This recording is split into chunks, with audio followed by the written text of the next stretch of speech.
Good afternoon friends, this is Divyansh from east of I scams. आज हम दोबारा फिर वही वर्ब्स के बारे में बात करने जा रहे हैं। कुछ हमने कर ली वर्ब्स और उनके आगे ये वर्ब का कैसे यूज करते हैं सेंटेंस के अंदर, क्योंकि मोस्टली बच्चों की प्रॉब्लम होती है। तो हमने हैव और हैज प्लस थर्ड फॉर्म तक हमने वर्ब्स के बारे में बात कर लिया है। जिन्होंने इनके बारे में नहीं है, जिनको पता चला या नहीं इनके बारे में सीखा है, तो प्लीज अपनी प्रीवियस वीडियो देख लें, उसके अंदर इनके बारे में अच्छी तरह से नॉलेज दिया हुआ है। तो अब हम आगे बढ़ते हैं किस तरह से इसको करना है। यस, तो इसमें ये ओनली वर्ब्स हैं। आपको सब्जेक्ट के बारे में ऑलरेडी नॉलेज दे दिया गया है पहले की। सब्जेक्ट कैसा होता है, सब्जेक्ट कितने टाइप का होता है, कितना हमारा सब्जेक्ट को हम निकल सकते हैं, एक्सटेंड कर सकते हैं सब्जेक्ट को। तो अभी आज बात कर रहे हैं वर्ब्स के बारे में। पिछली वीडियो में हमने वर्ब्स के बारे में बात की है। आपने वर्ब्स की और सब्जेक्ट दोनों की आप वीडियो देख सकते हो, आपको सब्जेक्ट के बारे में अभी नॉलेज नहीं है। तो स्टार्ट करते हैं प्लेड। तो आप अभी हम प्ले वर्ड एक लेके चले हैं, थीम प्ले वर्ड की है, जिसके बेस पे हमने सभी जगहों पर वर्ब्स को यूज किया है। जैसे आप प्ले अगर यूज करते हो आपको मैंने बता दिया, बट आपने प्लेड यूज किया तो ऐसा रहेगा कि वो ऐसी चीज आपने खेला या खेली, तो आप उसके लिए प्लेड वर्ड यूज करोगे। ये है सेल्फ और ये है बाय अदर्स। सेल्फ और बाय अदर्स मैंने प्रीवियस वीडियो में बता दिया क्या होता है। सेल्फ से ये होता है पता है कि वो जो भी काम करता है, वो चाहे आप स्टार्टिंग वाला कोई पर्सन है, कोई थिंग है, कुछ भी है, लेकिन वो ऐसे लगेगा कि वो खुद ऐसे करता है। जैसे फॉर एग्जांपल माय फ्रेंड्स, ये तो खुद ही लग रहा है माय फ्रेंड्स। अभी तक पता नहीं कि वो खेलता है या उसको बाय अदर्स है या खुद क्या करता है, लेकिन आपने कहा दिया माय फ्रेंड्स प्लेड, तो मेरे फ्रेंड्स तो पास्ट की बात की जा रही है। माय फ्रेंड्स प्लेड, तो मेरे फ्रेंड्स ने कुछ खेला। क्या खेला आप उसको आगे बता सकते हो। माय फ्रेंड्स प्लेड, जो भी आप बताओ, टेनिस, फुटबॉल। मेरे फ्रेंड्स ने एक से ज्यादा है, ने टेनिस खेला या फुटबॉल खेला या क्रिकेट खेला, जो भी आप बताओ। तो प्लेड है। और डिड नॉट जब आप लगाओगे इसके अंदर, ये याद रखना, डिड नॉट, फिर आप प्लेड यूज करोगे, फिर आप प्लेड यूज नहीं करोगे, क्योंकि पास्ट के बारे में कभी भी नेगेटिव सेंटेंस मींस आता है जो पास्ट के इंडेफिनिट में होता है, जो सिंपल में होता है, तो उसमें आप डिड नॉट लगा के प्ले लगाओगे। जैसे आपने कहा है आई, मैंने कमरा साफ किया, आई क्लीन्ड रूम, लेकिन मेरे कमरा साफ नहीं किया तो I did not clean room, I did not clean room. जब आपने डिड नॉट लगा दिया तो फिर आपको क्लीन लगाना था कि क्लीन लगाना। जैसे कि प्लेड आपको सिर्फ पॉजिटिव में रखना कि आपने ये कुछ किया, अगर नहीं वो खेला, नहीं किया कुछ भी ऐसा, तो आप डिड नॉट लगा के प्ले लगाओगे, या डिड नॉट लगा के जो भी फर्स्ट फॉर्म आएगी वो लगाओगे। जैसे आप कहते हो कि मैंने खाना नहीं खाया, I didn't eat food, I didn't eat food या did not eat food, eat first form लगाओगे, सेकंड फॉर्म नहीं लगाओगे। और इसमें मैंने ये बताया है कि इसमें सिर्फ मैंने ये ed वाला आज सिलेक्ट किया, लेकिन कुछ इररेगुलर वर्ब्स होती हैं जो खुद चेंज हो जाती हैं जब उनको पास्ट के बारे में, उनके बारे में बात की तो वो खुद चेंज होती हैं। कौन कौन सी हैं? जैसे eat है, eat का eated नहीं आएगा, ate बन गया। और think का thinked नहीं आएगा, क्या बन गया? thought बन गया। तो ये इररेगुलर वर्ब्स हैं जो कि खुद चेंज हो जाती हैं। और जब डिड नॉट लगाते हैं तो उसके बाद तो फर्स्ट फॉर्म ही आएगी, ईट है तो ईट आएगी, थिंक है तो थिंक आएगी, प्ले है तो प्ले आएगी। ये जब आपने ऐसा नहीं किया। अब देखो, ऐसा खेला गया था, खेला जाता था। अब देखो 1990 के अंदर, 1990 में क्रिकेट गलियों में खेला जाता है, ऐसा अभी भी खेला जाता है, क्रिकेट गलियों में खेला जाता था, या क्रिकेट एक ओपन ग्राउंड में खेला जाता था, तो क्रिकेट वॉच प्लेड। अब इसमें ये हो रहा है कि किसी दूसरे के द्वारा, तभी ये कैटेगरी में ऐड किया। अब ये देखो ऊपर लिखा हुआ है बाय अदर्स वाली कैटेगरी कौन सी है प्लीज, ये देखो, ये पूरी की पूरी यहां से लेके बाय अदर्स है, मतलब खेले जाते, खेला जाता है, खेला जा रहा है, जो भी ये मैंने करवा दिया।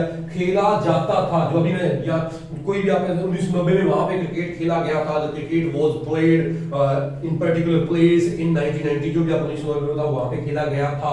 लेकिन खेला जाता था, उस केस में भी आप लगाओगे वाज प्लेड।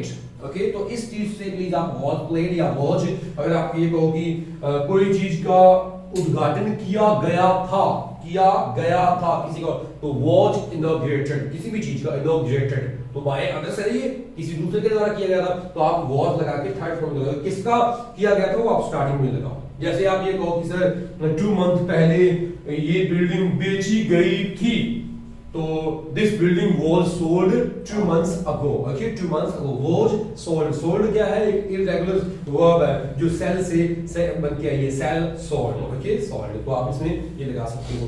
तो आई होप वैसे ये स्पीकिंग में आएगा, राइटिंग में हार्डली यूज किया जाता है। तो अभी हम बात करते हैं, ये बिल्कुल सिंपल आ गए, कैन प्ले, विल प्ले। पहले आप इसको, और मैंने स्पोकन में बताया हुआ भी, फर्स्ट नंबर और सेकंड नंबर के बीच में ये रखते होते हैं। तो आप देखो, विल मतलब ऐसा कुछ करेगा, विल, शुड मतलब ऐसा उसको करना चाहिए, मस्ट ऐसा उसको जरूर अवश्य करना चाहिए, नीड टू या नीड्स टू उनको ऐसी चीज करने की जरूरत है, इज गोइंग टू ऐसा कुछ करने जा रहा है, ऐसा कुछ करने वाला है, या इज अबाउट टू भी लगा सकते हो, इज अबाउट टू, वो देख लेना आप जैसे भी। और आर गोइंग टू मतलब बहुत ज्यादा ऐसा करने वाले हैं, ऐसा करने जा रहे हैं। तो अभी ये तो था, ये खुद है जैसे, लेकिन यही अगर किसी बाय अदर्स में आ जाए तो आप इनके बीच में बी लगा के थर्ड फॉर्म लगाओगे, क्योंकि ये सारी की सारी थर्ड फॉर्म पे है। जैसे मैं कहता हूं कि बहुत सारे स्टूडेंट, पहले सब्जेक्ट का बताया, बहुत सारे स्टूडेंट, मेजॉरिटी ऑफ स्टूडेंट्स या मोस्ट ऑफ द स्टूडेंट्स या मेनी स्टूडेंट्स क्रिकेट खेलते हैं, खेल सकते हैं, कैन प्ले क्रिकेट। बहुत सारे स्टूडेंट्स 8 बैंड अचीव कर सकते हैं, मेनी स्टूडेंट्स कैन अचीव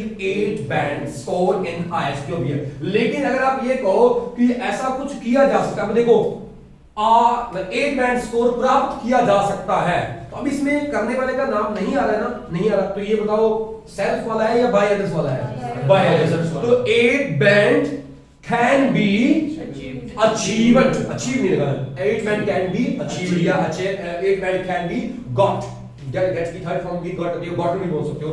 तो सेकंड और थर्ड सेम होता है, सेकंड होती गॉट और थर्ड भी गॉट होती है। सम केसेस में गॉटन थर्ड फॉर्म भी होती है, तो आप गॉटन भी लगा सकते हो, कैन बी प्लेड। अब देखो, अगर मैं ये कहूं शाम को क्लास ऑर्गेनाइज की जा सकती है, शाम को क्लास ऑर्गेनाइज की जा सकती है, तो अभी की जा सकती है, the class can be organised, okay, या हेल्ड, ओके, हेल्ड, और की सेकंड फॉर्म क्या है? Held, can be held. तो अब कहे मीटिंग व्यापार मंडल में आयोजित की जा सकती है, नेक्स्ट मीटिंग व्यापार मंडल में आयोजित की जा सकती है, कैसे बोलेंगे? Next meeting can be organized in व्यापार मंडल, वो नाम पर्टिकुलर तो आपको व्यापार मंडल ही बोलना पड़ेगा, अंडरस्टूड? तो अब आप आई होप ये समझ गए होंगे विल और विल बी क्यों आता है। अब देखो, आप सीधा कहते हो ऐसा कुछ करना चाहिए, जैसे हमें कहते हैं कि हमें इस कमरे को साफ करना चाहिए, we should clean this room, we should clean this room, हमें इंग्लिश बोलनी चाहिए, वी शुड स्पीक इंग्लिश, और कहीं पे लिखा होता है इंग्लिश बोली जानी चाहिए, तो इंग्लिश शुड बी स्पीक की थर्ड फॉर्म स्पोकन, ओके।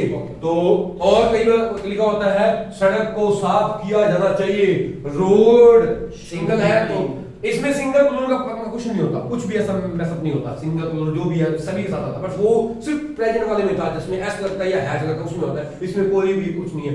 ऐसे एक तो ऐसा ऐसा कुछ कर सकता है, उसमें खुद आ रहा है तो ये लगा दो, ऐसा कुछ किया जा सकता है। जैसे मैं ये कहूं कि इस दीवार पे ये ब्लॉट है, ब्लॉट 2 और 3 ब्लॉट्स है, ब्लॉट्स मतलब डब्बे हैं जो भी है, इनको रिमूव किया जा सकता है, रिमूव किया जा सकता है। अभी नाम नहीं आ रहा है कोई करने वाला कौन है, तो ये कौन सा है? इधर वाला ही है, तो ब्लॉट्स कैन बी रिमूव्ड। कहां से? फ्रॉम द वॉल, वो फ्रॉम द वॉल वगैरह वो अदर वर्ड्स है, वो लगाने में लगाओ, आगे विद द हेल्प ऑफ वो भी आप लगाने लगाओ, जितना भी सेंटेंस, बट 1 2 3 ये आपको याद रखने पड़ेंगे। और 1 2 3 के अंदर जो 2 नंबर है उन्हीं को तो क्या कहा जाता है? वर्ब्स कहा जाता है। चाहे वो बाय खुद करता है तो भी लगाओ और बाय जैसा तो भी लगाओ। सेकंड नंबर वाला मैंने अपने स्पोकन में बताया है, first number, second number, third number, मतलब सब्जेक्ट और वर्ब और ऑब्जेक्ट।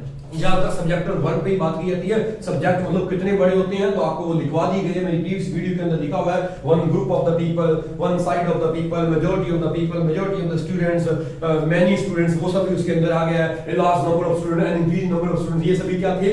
सब्जेक्ट्स थे। अब उनके बारे में आगे वो ये सब्जेक्ट आईएनजी से भी स्टार्ट होते हैं, आपको पता है, और ये सब्जेक्ट कई बार किससे स्टार्ट होते हैं वो शायद मैंने उसमें नहीं बताया है, वोकैबुलरी से भी स्टार्ट होते हैं, जैसे the attitude of the people, तो एटीट्यूड एक वोकैबुलरी एक है, उससे स्टार्ट होगा, मतलब एक ये मान लो कि नाउन वाली वोकैबुलरी, सारे नाउन ही होते हैं, बट एक कैटेगरी में रखता हूं कि इसको एक किसी वोकैबुलरी से भी स्टार्ट किया जा सकता है। वैसे तो वोकैबुलरी सभी वोकैबुलरी होती हैं, लेकिन जैसे एटीट्यूड हो गया, या जैसे मैं आपसे एक बात करूं माइग्रेशन ऑफ द पीपल, तो माइग्रेशन भी एक वर्ड हो गया। तो इस तरह से कुछ वर्ड होते हैं जिनसे आप सेंटेंस की शुरुआत कर सकते हो, पहले दा लगाओ, उसके बाद डैश डैश लगाओ, फिर ऑफ लगाओ, उसके अंदर लिखा हुआ है जो आपको मैंने सब्जेक्ट बताया, उसके अंदर ये द एटीट्यूड ऑफ, इनका एटीट्यूड, द माइग्रेशन ऑफ, इनका माइग्रेशन, द प्लेसमेंट ऑफ, जो भी है, उसके बाद ये सब्जेक्ट हो जाएगा। उसके बाद देखो माइग्रेशन, तो the migration of people towards. अब ये टुवार्ड्स पता क्या है, ये एक अदर वर्ड है, तो मैंने आपको बताया अदर वर्ड्स या तो स्टार्टिंग में लगाओ या सब्जेक्ट के बाद लगाओ या फिर लास्ट में लगाओ। तो बहुत सारे लोगों का माइग्रेशन सिटियों की तरफ बढ़ रहा है, तो the migration of people, the migration of country side people, जो भी पीपल्स किसकी तरफ, इज इंक्रीजिंग टुवार्ड्स सिटी बोल सकते हो या टुवार्ड्स सिटी इज इंक्रीजिंग भी बोल सकते हो। तो आप जैसे मर्जी बनाना चाहो बना सकते हो सेंटेंस को। पता चल रहा है कैसे बन रहे हैं सेंटेंस? ये प्लीज आपको ये दोबारा वीडियो देखोगे आपको पता चल जाएगा किस तरह से सर बता रहे हैं। तो सब्जेक्ट को जो OW वर्ड्स है वो प्लीज शायद अपने बी तक पहुंच गए हैं, मींस मिक्स्ड प्रीपोजिशन जिनको कहा हम बी तक पहुंच गए हैं, हम वो जेड तक कंप्लीट करेंगे, जिससे आपको आज शायद रीडिंग में हम रिगार्डलेस की बात करें, रिगार्डलेस ऑफ ये भी है तो OW वर्ड मतलब जहां मर्जी आप लगा सकते हो। जैसे आप इंग्लिश बोल रहे हो, जैसे मैं कहूं कि तुम इंग्लिश बोल सकते हो, you can speak English regardless of your age, regardless of your study, regardless of your class, मतलब आप अपनी क्लास के बावजूद या उसकी परवाह किए बिना आप इंग्लिश बोल सकते हो। तो रिगार्डलेस मतलब होता है उसको एक साइड में कर दो, मतलब उनको इसके अंदर ऐड मत करो जो भी चीज है, अंडरस्टूड? तो रिगार्डलेस ऑफ, तो अब ये रिगार्डलेस ऑफ तीन तरीके से बनेगा। आप ऐसे बोल सकते हो regardless of the class that person can speak English, that person regardless of class can speak English, that person can speak English regardless of class। जैसे मर्जी यूज करो, ये OW वर्ड्स है, I am in mixed preposition है, आपको बताई गई है, बी तक पहुंच गए हैं, आगे कर लेंगे, बहुत बढ़िया तरीके से अपने सेंटेंस के स्ट्रक्चर कर सकते हैं। Next let's talk about should be तक कर दिया हमने। जैसे आपने ये कहें कि इस रूम को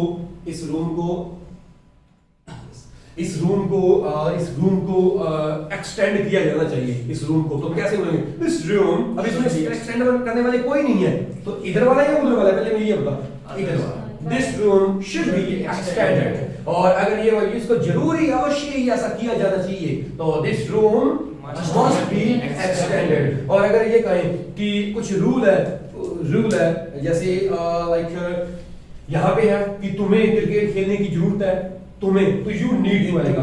लेकिन अगर यहाँ पे आ जाए कोई सिंगल चीज, तो ही शी या थर्ड वेरिएशन जैसे बताया था, तो उसके लिए कौन सा आएगा? Needs to play, needs to play. जैसे गवर्नमेंट को सड़क बनाने की जरूरत है, तो government needs to build the roads, government को रोड बनाने की जरूरत है। अब उसमें तो गवर्नमेंट आ रहा था, किसको जरूरत है? इसमें आएगा नहीं, रोड बनाए जाने की जरूरत है। रोड अगर सिंगल है तो रोड इज, अगर ज्यादा है तो roads are needed to be build की थर्ड फॉर्म होती है बिल्ड। क्या होती है? Build. Roads are needed to be build. अब इसमें पता है कहां पे लगेगा? बहुत सारे रूल एंड रेगुलेशन को इंप्लीमेंट किए जाने की जरूरत है। अब यहां पे नहीं आ रहा, भी कौन करेगा इंप्लीमेंट?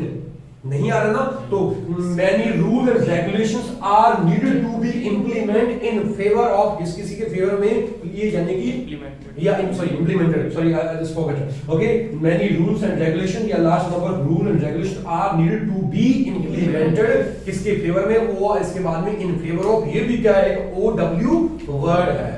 समझ में आ रही बात? क्योंकि वर्ब खत्म होते ही जो आगे वर्ड आएंगे वो OW वर्ड्स कहलाते हैं, आई मीन मिक्स्ड प्रीपोजिशन के अंदर आते हैं, या कुछ ऐसा वर्ड है जो इसका रिलेशन बताता है। तो आई होप यहां तक आप समझ गए होंगे। ये थोड़ा इसके अंदर एक सेक्शन रहेगा, बट आप ये यूज करना तो कर सकते हो। जैसे like I am going to, am I के साथ तो एम आई और यहां पे इज लगाया तो कोई भी पर्टिकुलर चीज है, he is, she is going to play cricket, she is going to purchase something, she is going to implement something, government is going to implement new rule and regulation in favour of the farmers. तो ये बना सकते हो आप, करने जा रहे हैं, गवर्नमेंट आ रहा है ना हमारा। लेकिन अगर यहाँ पे ये कहे कि नई सुविधाएं मतलब किसानों के फेवर में ली जाने वाली हैं, ये ले जाने जा रही हैं, जो भी किए मतलब उसमें करने वाला कोई है, तो new schemes and facilities are going to be क्या प्रोवाइडेड या इम्प्लीमेंट प्रोवाइडेड टू द, किसको दी जा रही है, किसको दी जाने वाली? To the kisan, to the farmer, to the peasants, जो भी आप बताना चाहो की जाने की नीड है। तो ये आप लगा सकते हो। अब आपने आई होप ये चीज अच्छी तरह से समझ ली है। अब हम आगे क्या करेंगे? इन वर्ब्स की हेल्प से इन वर्ब्स को ही हम ब्रेक करके हाई स्टैंडर्ड के वर्ड यूज करेंगे। इन वर्ब्स को पहले आप ये सीखो, पहले आप ये यूज करते हो 7 8 आसपास हो, 7 के प्लस हो, बैंड्स को अगर आपने अच्छी तरह से इनको यूज किया है, अब आपको जो OW वर्ड्स है वो हम आगे बढ़ते रहेंगे, लेकिन उनको बताऊंगा कि आपको स्टार्टिंग में कैसे रखना है, आफ्टर सब्जेक्ट कैसे रखना है और लास्ट में कैसे रखना है। समझ में आई बात? सब्जेक्ट सिलेक्ट तो आपको बताए हुए ऑलरेडी नो, ये क्या होती है वर्ब्स। सब्जेक्ट और वर्ब्स के बारे में हमें पता है तो हम एक अच्छी इंग्लिश बोल भी सकते हैं और लिख भी सकते हैं। बट मैं अभी बता रहा था यस, जैसे हमने कहीं पे मे कैन को अपने ये भी बोल सकते हैं is likely to, is likely to, is less likely to, is unlikely to, is more likely to. ये words can, lead to, leads to, lead to, as a result, results in। तो इस तरीके से अपने verbs का use करेंगे जिससे हमारी इंग्लिश और ज्यादा बेटर बन जाएगी।